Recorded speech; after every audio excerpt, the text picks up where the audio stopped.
Depuis toujours, l'homme consomme toutes sortes de drogues, pour se soigner ou pour son plaisir. Alcool, cocaïne, morphine, c'est dans le cerveau que toutes les drogues agissent. Aujourd'hui, la biologie est capable d'expliquer leurs effets au centre de nos têtes et l'étude des drogues permet à la science de mieux comprendre le fonctionnement du cerveau. Le cannabis est la drogue la plus consommée dans le monde. Pour les scientifiques, le cannabis est devenu un outil d'exploration du cerveau, un outil aussi inattendu que précieux. Originaire des contreforts indiens et chinois de l'Himalaya, le cannabis sativa est utilisé depuis longtemps pour des cérémonies rituelles et pour ses vertus thérapeutiques. Le Maroc en est le premier producteur mondial avec 2300 tonnes par an.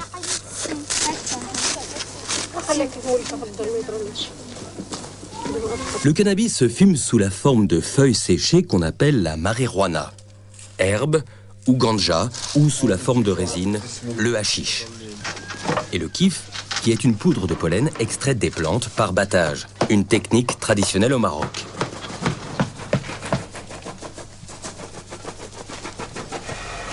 Aujourd'hui, le cannabis est devenu la drogue illégale la plus répandue dans le monde. Et plus de 160 millions de personnes la consomment. Pourtant, l'étude du cannabis a permis à des scientifiques, comme Daniel Piomelli, de découvrir un système essentiel au fonctionnement du cerveau. Un système dont personne ne soupçonnait l'existence il y a encore quelques années. Nous en savons beaucoup plus qu'il y a 10 ans, bien sûr. Mais beaucoup de choses nous échappent. Je ne peux pas faire d'estimation de pourcentage, mais nous en sommes maintenant avec le monde cannabinoïde, là où nous en étions il y a peut-être 30 ans avec les transmetteurs analogiques comme la sérotonine ou la dopamine. Nous sommes arrivés à un moment merveilleux où nous commençons à pouvoir réellement apprécier à quel point ce système est important. Tellement important que ça nous excite beaucoup. Mais nous n'avons pas pleinement connaissance de ce système. Sans les rats et les souris, jamais l'action des drogues n'aurait pu être étudiée. Ils partagent une grande partie de leurs gènes avec nous et les drogues déclenchent les mêmes tempêtes dans leur cervelle.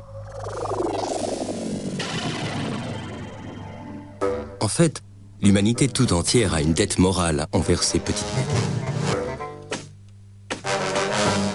On peut droguer les rats, manipuler leurs gènes et même les découper en morceaux. C'est le triste mais nécessaire quotidien des laboratoires qui compare l'état des rats drogués ou génétiquement modifiés avec des rats contrôle ou normaux.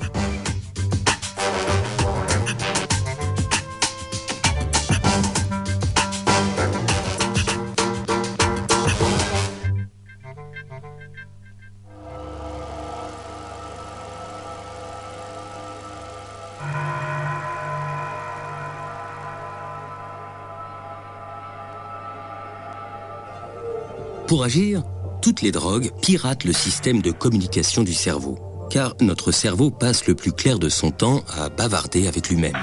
Son bon fonctionnement repose sur un dialogue incessant entre nos 100 milliards de cellules nerveuses, les neurones. Pour faire circuler l'information, les neurones s'envoient des messages chimiques qu'on appelle les neurotransmetteurs. Que ce soit la douleur, le plaisir ou le rythme des échanges d'informations, les neurotransmetteurs régulent un équilibre subtil et complexe, dont dépend l'ensemble des fonctions de notre organisme. Entre chaque neurone, il existe un petit espace où règne une intense activité. C'est ici, dans la synapse, que les neurotransmetteurs agissent. Pour faire circuler l'information d'un neurone à l'autre, ils s'emboîtent dans les récepteurs qui leur correspondent. Au début des années 90, des chercheurs s'aperçoivent que le cannabis s'emboîte dans certains de ces récepteurs.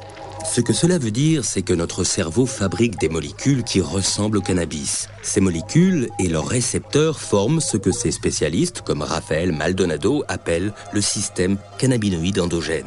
Endogène parce qu'il se trouve à l'intérieur de notre organisme. Depuis 80, on connaît qu'en effet, il y a des récepteurs spécifiques. Ça veut dire notre cerveau, notre organisme est préparé pour recevoir ces molécules. pour recevoir les cannabinoïdes. Si notre organisme a des récepteurs, des protéines spécifiques pour fixer ces cannabinoïdes, c'est pas pour sentir les effets des hachis ou de la marijuana, non. C'est parce qu'on a aussi tout un système cannabinoïde endogène. Pour avoir une idée de l'importance des systèmes cannabinoïdes endogènes, je crois qu'il faudrait tout d'abord remarquer que la quantité de récepteurs cannabinoïdes, c'est beaucoup plus important que la quantité de récepteurs pour n'importe quel autre neurotransmetteur classique. Il est clair que le système cannabinoïde assure une fonction majeure dans le cerveau. Une fonction qu'on ne pouvait même pas soupçonner il y a encore 5 ans.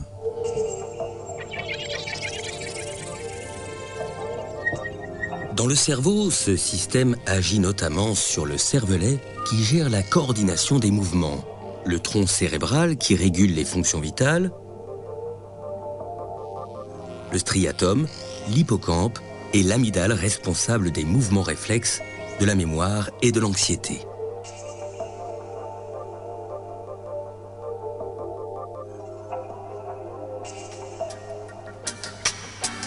Une fois les récepteurs identifiés, les scientifiques sont donc partis à la recherche de ces molécules proches du cannabis que produit notre organisme. Autant dire qu'ils se lançaient dans l'exploration d'une véritable terra incognita du cerveau.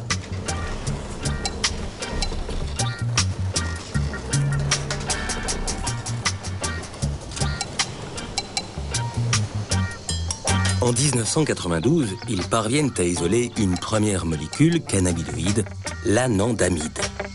Son nom provient du mot ananda, qui signifie félicité en langue sanscrite. 4 autres suivront, mais certains pensent qu'il en existe peut-être une dizaine au total. Si les scientifiques ont fait ces découvertes si tardivement, c'est parce qu'ils n'avaient pas le bon portrait robot. Ils cherchaient des neurotransmetteurs classiques alors que les cannabinoïdes ne leur ressemblent pas du tout. Prenons l'exemple de la dopamine. Ce neurotransmetteur attend, dans le premier neurone, qu'on lui demande d'agir. Il est alors libéré dans la synapse et va se fixer sur les récepteurs du neurone suivant. Les cannabinoïdes n'existent pas vraiment en tant que tels. Quand le cerveau a besoin d'eux, ils s'auto-fabriquent en utilisant les graisses de la surface des neurones. Ils se promènent ensuite dans la synapse et peuvent stimuler leurs récepteurs sur n'importe quel neurone. Neuropharmacologue au Collège de France, Jean-Paul Tassin étudie depuis longtemps les effets de la molécule active du cannabis, le delta-9 tétrahydrocannabinol ou THC. On peut dire que les humains, dans leur cerveau, fabriquent des molécules qui sont voisines des drogues. Quelle est la différence entre les drogues venant de l'extérieur et les drogues venant de l'intérieur ? Bien, en fait, une des grandes différences, c'est la quantité. C'est-à-dire que la quantité de produits que vous prenez avec le tétrahydrocannabinol ou l'opium n'a aucune commune mesure avec ce qui est libéré dans le cerveau. Ça, c'est le premier niveau. Et puis le deuxième niveau, c'est la localisation. C'est-à-dire que les produits en question, dans le cerveau, ne sont libérés qu'à un endroit extrêmement précis, au niveau de la synapse et au niveau d'une zone qui a une dimension infiniment petite. Alors que lorsque vous le prenez, que vous l'ingérez, l'ensemble du cerveau est pris par le produit. Et donc tous les sites sont simultanément stimulés.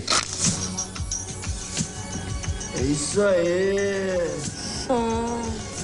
Muito louco. Só.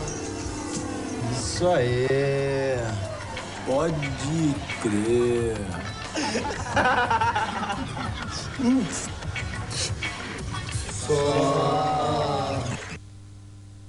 Só. La seule chose qui va faire les pétards, c'est induire une activation du système cannabinoïde endogène. Donc, toutes les réponses que le système cannabinoïde endogène contrôle vont être activées. Sous l'effet du cannabis, les fumeurs deviennent euphoriques. Certaines douleurs et angoisses se dissipent, la sensibilité aux couleurs et aux sons est affûtée, la mémoire des événements récents s'amoindrit, les mouvements se ralentissent, l'appétit est stimulé. Des effets dont l'intensité est sans comparaison avec celle de la cocaïne ou de l'héroïne, et qui valent au cannabis l'appellation de drogue douce. Il n'y a pas d'effet physique gravissime, enfin très important du cannabis, ce qui fait que tout le monde peut dire « c'est pas si grave que ça ».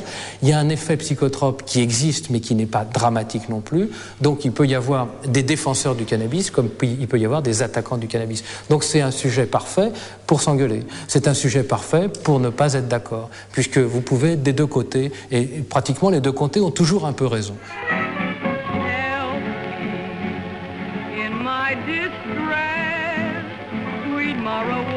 Le cannabis commence à se diffuser en Europe au début du 19e siècle.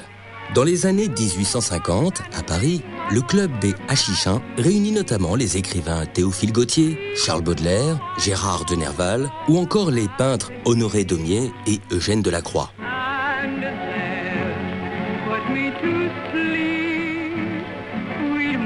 La consommation populaire de cannabis commence véritablement au début du XXe siècle aux États-Unis et dans les pays proches du Mexique.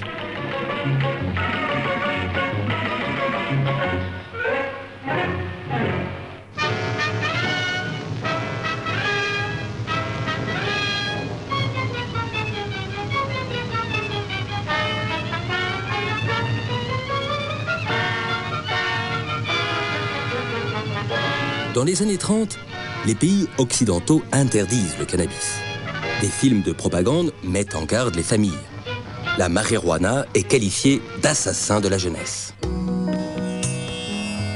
Mais les milieux du jazz, les artistes et les poètes de la Beat Generation préconisent ouvertement son usage.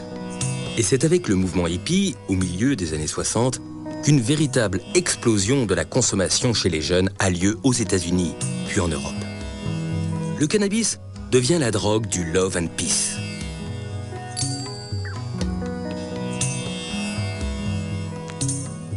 À la fin des années 60, les chansons de Bob Marley et le mouvement Rasta revendiquent l'usage de la ganja, le nom jamaïcain de la marijuana.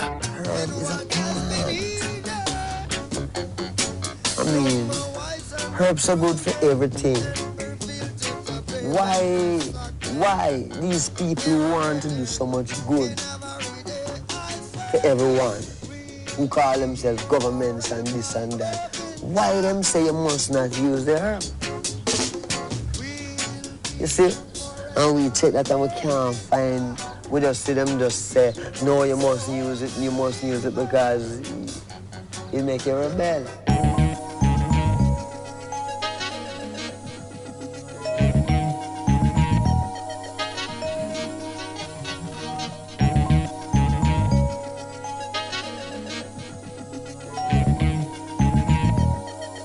On estime que 4% de la population mondiale fume du cannabis.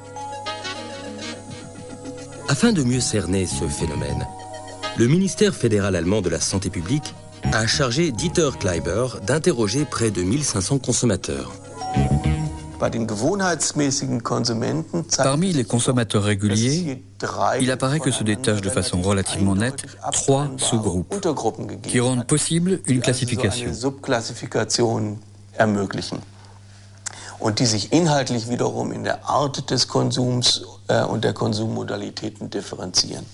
Da gibt es zum einen eine Gruppe, il y a d'abord un groupe qu'on appelle les consommateurs individuels qui consomment du cannabis pour se détendre après une journée de travail, la plupart du temps seuls, tout en écoutant de la musique ou en lisant, etc. Ce premier groupe se distingue nettement de ce qu'on appelle les usagers du temps libre, qui consomment assez fréquemment, entre autres au cours de fêtes, dans des discothèques, mais uniquement en compagnie d'autres personnes et jamais lorsqu'ils sont seuls.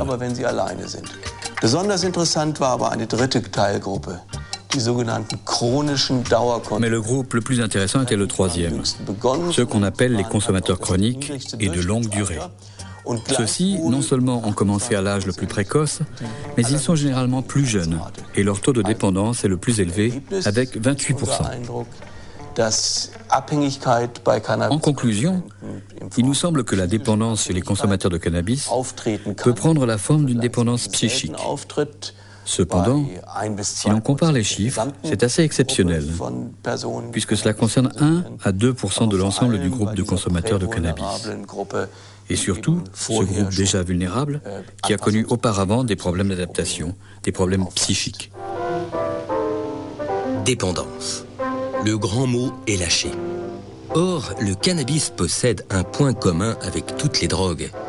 Il provoque dans le cerveau une élévation de dopamine, un neurotransmetteur qui est impliqué dans la sensation de plaisir. Apparemment, la simple perspective de prendre des drogues cannabinoïdes stimule l'émission de dopamine, la sécrétion de cellules de dopamine. Les terminaisons qui débouchent dans le noyau accumbens provoquent une sécrétion de dopamine. C'est important parce que le noyau accumbens est une zone du cerveau qui participe à la canalisation de notre désir pour la nourriture ou la drogue. La stimulation de la dopamine et l'activation des récepteurs de la dopamine dans cette zone pourraient stimuler une appétence pour la drogue.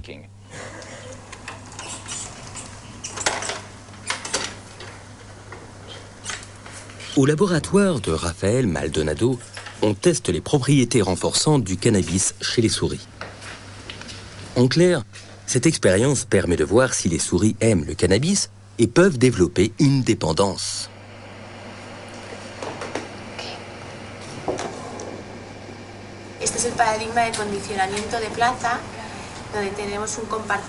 Nous plaçons les souris dans une boîte à 2 compartiments.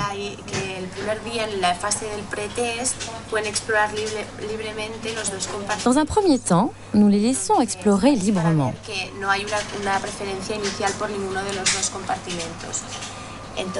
Ensuite, nous leur injectons de la drogue dans le compartiment noir et une solution saline dans le compartiment blanc.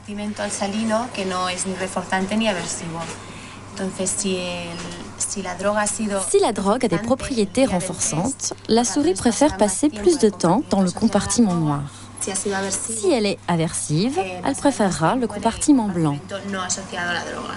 Et quand on leur injecte du cannabis, les souris passent plus de temps dans le compartiment noir, signe qu'elles l'apprécient.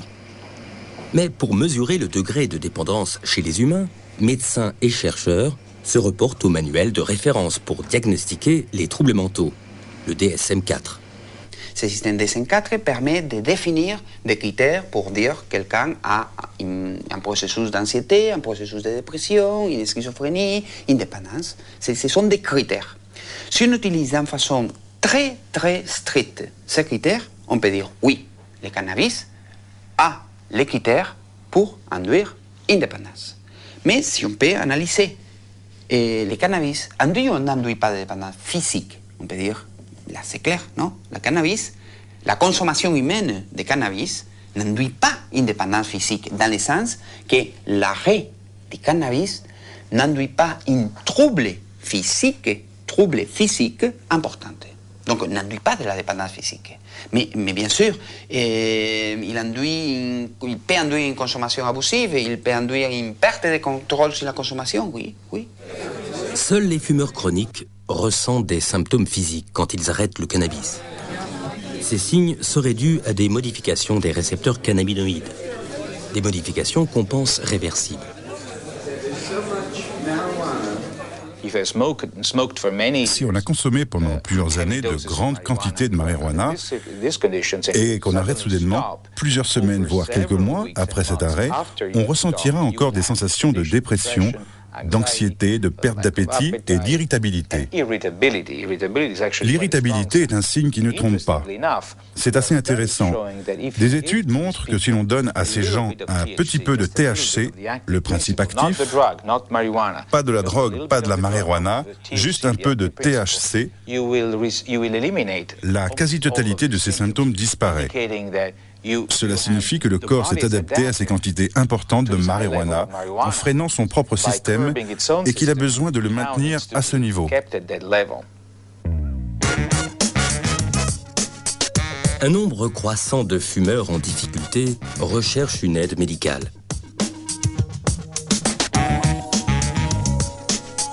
Au service d'addictologie de Philippe Attel, 3% des consultations concernent des consommateurs de cannabis. Alors, ce qui est vraiment important par rapport au cannabis, c'est d'arriver à faire un diagnostic addictologique très précis. Et ça, c'est souvent complexe parce que autant on a, avec d'autres produits, une corrélation très claire entre la quantité consommée et le niveau de dépendance ou de risque. Autant avec le cannabis, on n'arrive pas, pour des raisons diverses, à apprécier ce schéma-là. Pour une raison simple, c'est qu'il est très rare que les sujets sachent exactement quel type de produit ils consomment, même s'ils ont un fournisseur qui est tout à fait régulier. La teneur en THC des produits est extrêmement variable. Smoke, Mary? Thanks. Are you sure Jimmy will be back soon? Sure, any minute.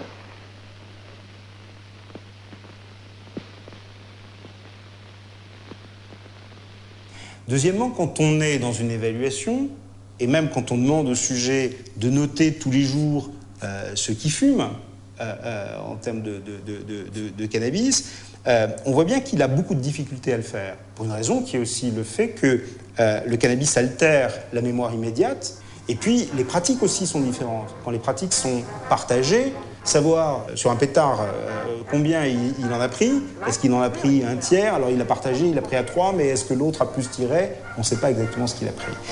Ça, c'est le premier problème. Le deuxième problème, c'est que élaborer le niveau de dépendance, c'est compliqué parce que le sujet, en règle générale, pendant très longtemps, minimise beaucoup les conséquences. Mais il les minimise pas par mauvaise foi, il les minimise parce qu'il n'a pas les moyens cérébraux, cognitifs, de se reconnaître en difficulté. Par exemple, il va vous dire « moi je fume parce que je me sens beaucoup mieux avec mes copains ». Bon. Et alors, vous allez amplifier le phénomène et vous allez essayer d'explorer ça. Et puis rapidement, il va vous dire ah ben, « oui, mais en fait, quand j'ai vraiment trop fumé, j'ai une vraie angoisse et j'ai, entre guillemets, la parano du fumeur qui fait que l'autre, qui est quelqu'un que je connais bien, avec que j'aime bien, devient un étranger, quelqu'un avec qui potentiellement apparaît nuisible pour moi. » Et c'est une expérience qui est quand même très, très déroutante pour un fumeur.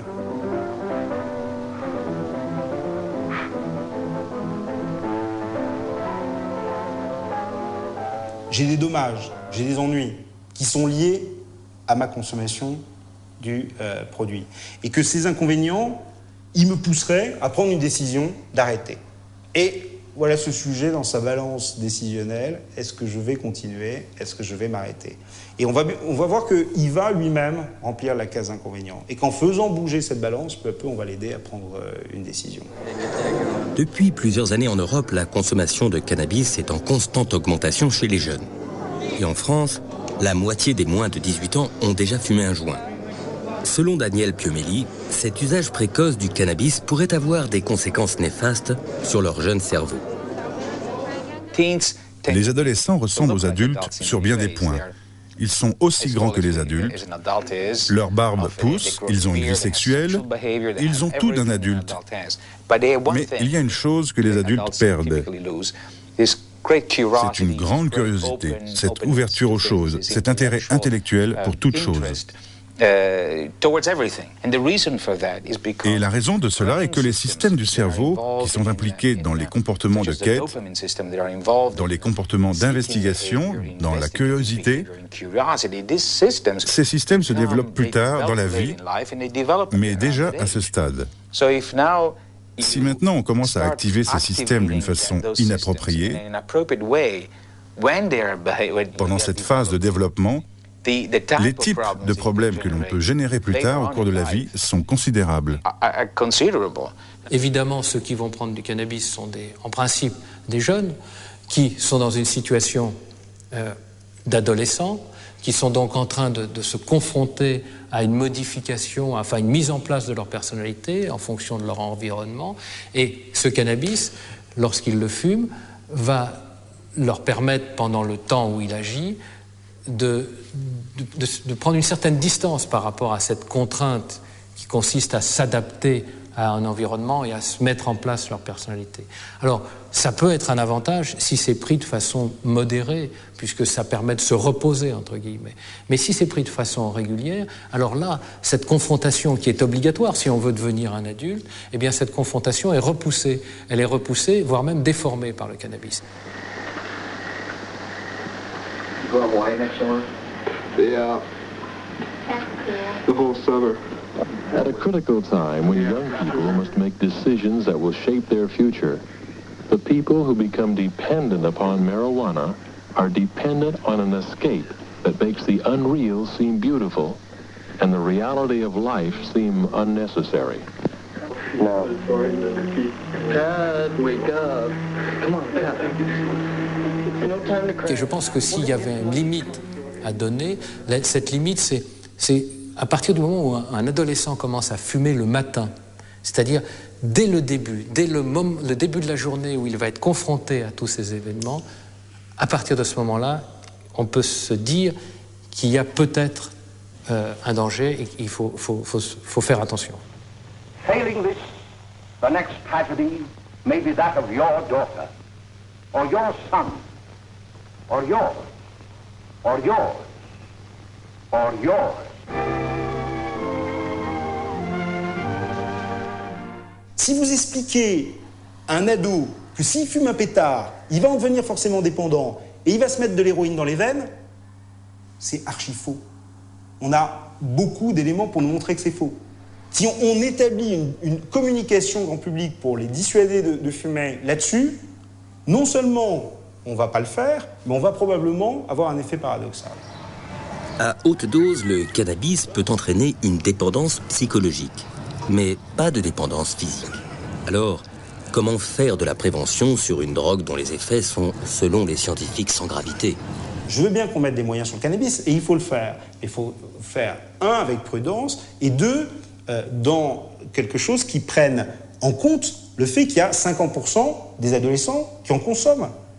Et qu'il n'y a pas 50% des adolescents qui sont en grande difficulté avec le cannabis. Ça, c'est pas vrai. Et si on veut nous le faire croire, ça sera très dangereux. Parce qu'on ne pourra plus jamais, en termes de politique publique, arriver à envoyer des messages de prévention. Il ne faut jamais mentir à la cible, au sujet à qui on s'adresse, en exploitant des données scientifiques qui sont fausses. Garage, you want to sample a cup entry? The bubble light. Bubble light? It's a nice sharper taste. Awesome. Quand je dis qu'il n'y a que les adolescents qui fument, j'exagère. Bon, malgré tout, c'est la réalité épidémiologique, c'est-à-dire que vous avez une consommation qui démarre pour certains à 13-14 ans, qui va augmenter jusqu'à 18, 19, 20 ans, mais après 20 ans, vous avez une baisse très très rapide de la consommation de cannabis. Ce qui est d'ailleurs une preuve que le cannabis, en soi, n'est pas un produit extrêmement addictif, puisqu'on voit bien qu'on peut s'en détacher sans difficulté. Et souvent, à partir du moment où les adultes sont rentrés dans une vie de travail et relativement régulière, ils arrêtent de consommer. Enfin, ils consomment de façon tout à fait récréative et sans importance. Charogne, mouchard, ordure, confidentiel, mythe, fœtus décrépit. Oh, quelle viande! Cadavre ambulant. Ces dernières années, pourtant, on a accusé le cannabis de pouvoir déclencher un grave trouble psychiatrique, la schizophrénie. Cette maladie se manifeste justement à la fin de l'adolescence ou au début de l'âge adulte. Elle se traduit par une perte de contact avec la réalité, une désintégration de la personnalité, des idées délirantes, des hallucinations. Quand on voit des sujets qui ont un tableau schizophrénique et une dépendance cannabique, et qu'on reprend chronologiquement l'histoire, on se rend bien compte qu'avant même la prise de cannabis, il y avait des petits éléments qui étaient des signes précoces que les psychiatres ont appris à reconnaître de troubles psychotiques dans l'évolution de ce sujet. Le cannabis a un rôle promotionnel, amplificateur d'un phénomène qui est préexistant. il semblerait qu'on ait pris à l'envers le problème de la schizophrénie et du cannabis. En effet, les schizophrènes sont particulièrement exposés à la toxicomanie. En plus de difficultés avec l'alcool et le tabac, beaucoup consomment du cannabis.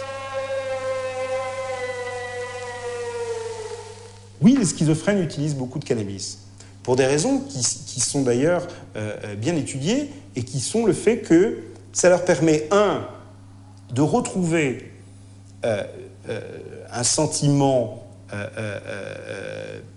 sinon d'euphorie, mais de plaisir. Et on sait qu'un des symptômes déficitaires de la schizophrénie, c'est de perdre cette capacité à ressentir, et qu'on voit bien que là, le produit pharmacologiquement leur permet de le faire. Et que deuxièmement, pas simplement dans les processus d'aller chercher le produit, qui est un produit, comme vous le savez, illicite, et dans lequel il faut avoir un certain nombre de réseaux pour se le procurer, eh bien, il y a une sociabilité qui existe. Or, l'isolement du schizophrène est aussi un des symptômes déficitaires de la maladie. Donc, d'une manière bien évidemment trop schématique, on peut imaginer que l'usage de cannabis chez un sujet schizophrène a des effets bénéfiques qui luttent contre sa propre maladie. Les schizophrènes feraient en quelque sorte un usage thérapeutique du cannabis. C'est bien là la difficulté majeure quand on aborde la question de cette drogue. Illégal dans la plupart des pays, le cannabis possède des propriétés thérapeutiques bien connues.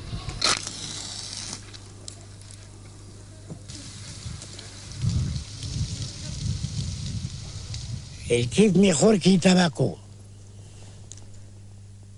Y siempre, 50 años, yo fumar kifi.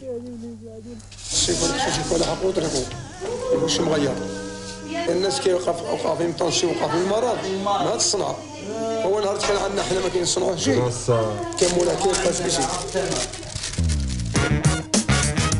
D'ailleurs, certains pays comme la Suisse autorisent son usage médical et donc sa culture.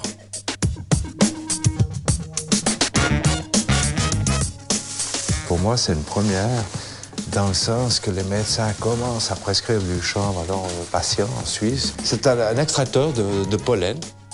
On va récupérer cette résine. On va la presser pour que ça prenne une forme dure, facile à transporter et à expédier à nos gens malades.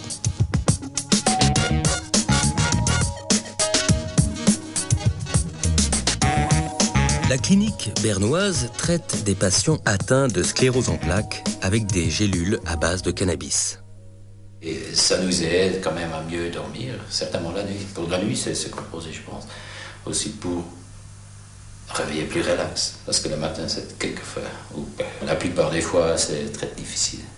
Et puis, les alternatives pour ce médicament sont des médications très fortes avec des effets secondaires quand même assez prominents, j'ose dire, importants. Alors c'est pour ça que j'ai jamais touché les autres médications contre les tremblements, contre les spasmes ou les crampes, parce que les effets secondaires étaient vraiment très forts, trop forts pour moi. Alors j'ai laissé ça. Maintenant avec ça, j'ai pas du tout des effets secondaires. Et j'espère que ça va m'aider. Seul l'usage médical du cannabis est permis en Suisse. 300 hectares de marijuana y poussent, mais seulement 40 sont autorisés.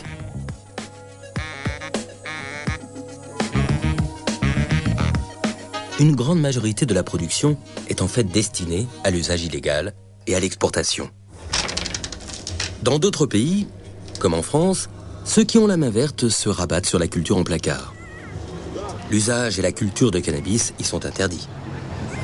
Tous les ans, plusieurs mouvements se rassemblent pour réclamer une révision de la loi. Ils militent notamment pour que certains malades puissent fumer du cannabis.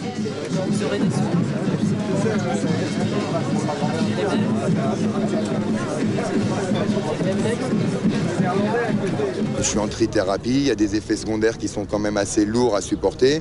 Je me suis rendu compte que l'usage du cannabis me permettait d'atténuer ces effets secondaires. Je ne vois pas qui peut m'empêcher d'user ça, quoi. Le message de santé publique doit donc être prudent et bien adapté. Si un patient est en train de mourir d'un cancer et qu'il a besoin de marijuana, je pense que ce serait un manque d'éthique de l'empêcher d'en utiliser pour des raisons politiques.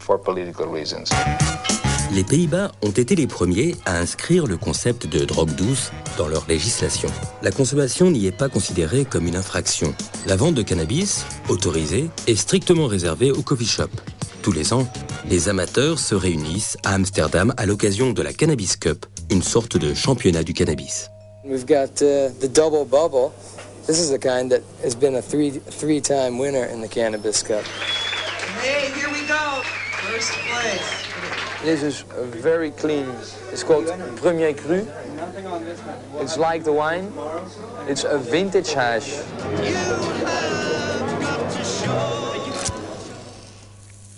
Dans certains pays, des malades du sida ou du cancer ont réclamé le droit de fumer des joints afin de soulager leur douleur ou leur nausée.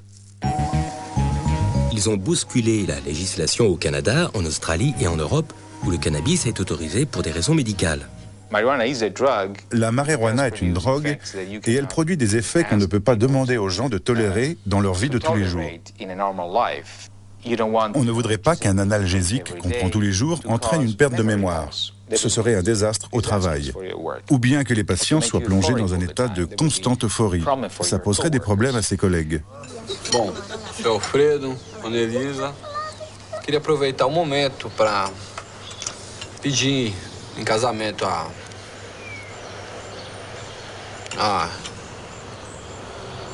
mão da... Ai. Natália. Natália. A maconha mata de vergonha. On ne va pas discuter si c'est dangereux ou pas l'utilisation récréative des cannabinoïdes. Ça, c'est pas mon sujet. Mon sujet, c'est que les cannabinoïdes, le système cannabinoïde endogène, c'est une cible très, très bonne pour chercher de nouveaux médicaments. La douleur est sans doute l'un des domaines dans lequel la recherche cannabinoïde pourrait avoir le plus d'impact. Le problème est alors d'élaborer, à partir de la biologie endocannabinoïde, un antidouleur qui n'aurait aucun effet secondaire, ne provoquerait pas l'euphorie, la désorientation ou encore la perte de mémoire qui sont inhérents au THC. Le problème du cannabis, c'est qu'il envahit le cerveau et stimule tous les récepteurs. Les chercheurs essaient donc de trouver le moyen d'agir directement sur le système cannabinoïde, sur l'anandamide par exemple. Or, il existe aussi des récepteurs cannabinoïdes en dehors du cerveau. Ces récepteurs jouent un rôle dans la régulation de la douleur. Daniel Piomelli a donc développé un médicament antidouleur qui agit sur ces récepteurs de façon très localisée, et donc sans effet secondaire sur le cerveau. Il a ensuite testé ce remède sur des rats souffrant du nerf sciatique. Nous avons fabriqué une solution à appliquer sur la zone, comme un gel ou une crème, pour les humains souffrant par exemple de sciatique ou d'arthrite. Le résultat étonnant, c'est que les animaux traités à base de substances cannabinoïdes ont montré un comportement indiquant une disparition complète de la réponse de douleur. Ce type de crème pourrait traiter des douleurs qu'aucun médicament n'arrive à soulager aujourd'hui. Par exemple, des douleurs tenaces que provoquent des lésions au niveau des nerfs. Un autre état qui pourrait être traité avec les cannabinoïdes, c'est l'anxiété, la dépression. Des expériences sur les animaux ont montré que si on bloque la désactivation de l'anandamide, le chemin qui mène à la destruction de l'anandamide, et qu'on augmente la quantité d'anandamide, au lieu d'avoir les effets que provoque l'activation des récepteurs cannabinoïdes, on n'aura que des effets très sélectifs, y compris un important effet anti-anxiété chez les animaux. Quand l'anandamide a achevé sa mission dans la synapse, elle retourne dans le neurone. Elle est alors éliminée par d'autres molécules. Si un médicament empêchait cette destruction, l'anandamide pourrait agir beaucoup plus longtemps. Ça ne veut pas dire que ça fonctionnera sur les humains de la même manière, mais c'est un début et nous pouvons maintenant développer de nouveaux composants qui nous mèneront peut-être à des médicaments contre l'anxiété pour les humains.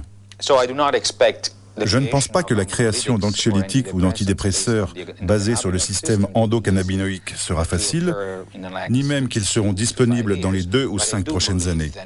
Mais je crois que dans les 10 à 20 ans à venir, des médicaments pour les troubles neuropsychiatriques basés sur le système endocannabinoïde seront utilisés à grande échelle. Plus étonnant encore, on découvre aujourd'hui que certaines maladies seraient dues à des dérèglements du système cannabinoïde. Dans le cerveau, l'hypothalamus participe à la régulation de l'appétit. Et les scientifiques ont démontré que les endocannabinoïdes pourraient agir dans cette région.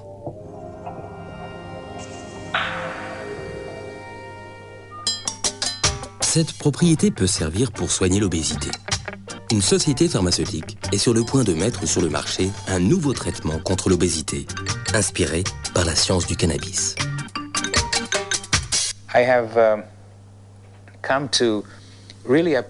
J'apprécie beaucoup plus la science que lorsque j'étais plus jeune.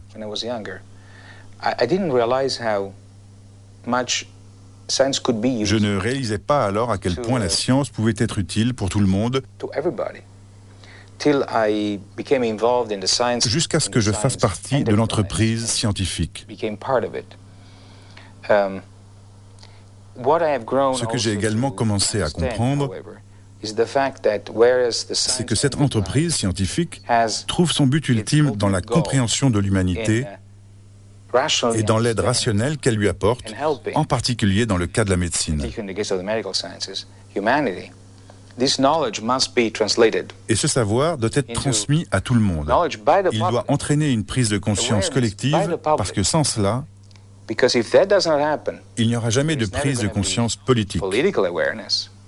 Et sans elle, les découvertes faites dans les laboratoires ne seront pas utilisées pour des prises de décision de santé publique. Parce qu'en définitive, c'est ça qui compte. En explorant les mécanismes d'action du cannabis, les scientifiques ont découvert un système essentiel au fonctionnement du cerveau et à la régulation de l'organisme. Aujourd'hui, ils réalisent des progrès spectaculaires dans la compréhension des effets du cannabis et de notre système naturel. Leurs résultats, encore peu connus du grand public, devraient profondément modifier notre regard sur cette drogue. L'étude du cannabis ouvre des perspectives inédites sur de nouveaux traitements médicaux contre la douleur, l'obésité, l'anxiété ou encore la sclérose en plaques. Pour les chercheurs, une véritable révolution biologique est en marche.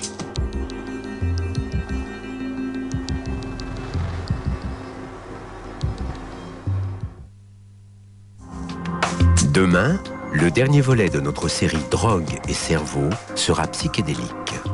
On y parlera des plantes hallucinogènes, de leur utilisation dans les rituels anciens et de la manière dont elles affectent notre conscience. Ces drogues, les plus vieilles drogues du monde, sont aujourd'hui détrônées par le LSD et l'ecstasy. À demain pour tout savoir ici ou sur le net.